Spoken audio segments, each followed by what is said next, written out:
right, let's just do a fun video during this time of shelter in place. Just some weird tents that some people own. I always thought it'd be cool to own a weird tent, but you know, there's not that much need for it. In some markets, yeah, it'll be cool. For some kind of things where it's like an outdoor expo, it would be kind of cool. But let's first start with a mono slope tent. Most tents come up in the middle and have a peak. Mono slope, it's just taller on one side and it slopes to one side. I tried getting a place to buy a mono slope tent because they order a 30 by 60 for me all the time, and it's right next to a pavilion.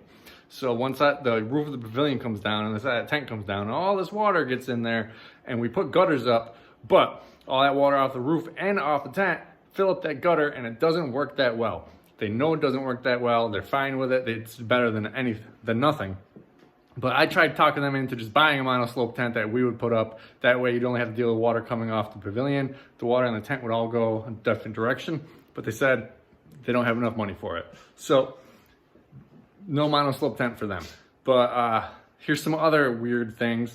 Most of them come from one company in particular, and the name of it is Tentnology. So here's a bunch of cool, funky tents. So our first tent from Tentnology is the Vortex. It's kind of like a normal tent without a peak. Instead of a peak, it goes to a runoff down one leg where you would attach some sort of PVC or flexible pipe to take the water away. But as you can see, it all just flows down that one leg. It's kind of an interesting thing.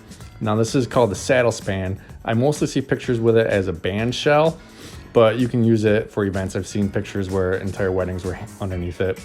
Now you can add more saddle spans to this and other pieces to make sides or connecting pieces to the saddle span. This one's kind of a medium-sized one, but they do get a lot larger.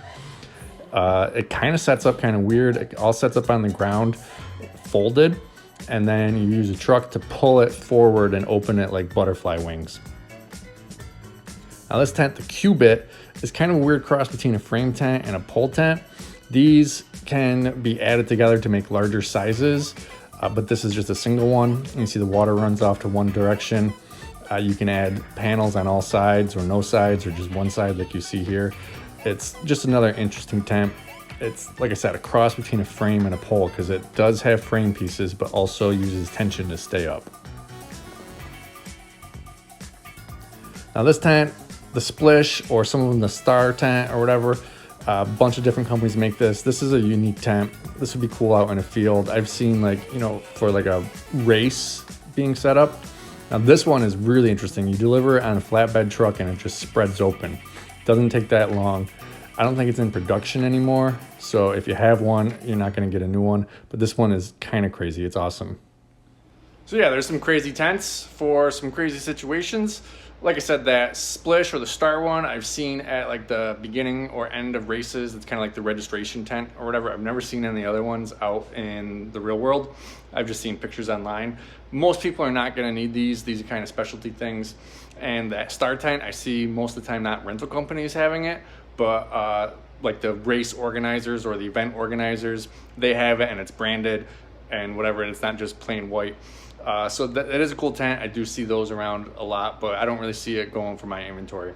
So those are some cool tents. If you got any cool tents that you own or know of, go ahead, go to my Instagram, send me a picture, and I will make a follow-up video if there's enough cool tents that I don't know about. Thanks for watching.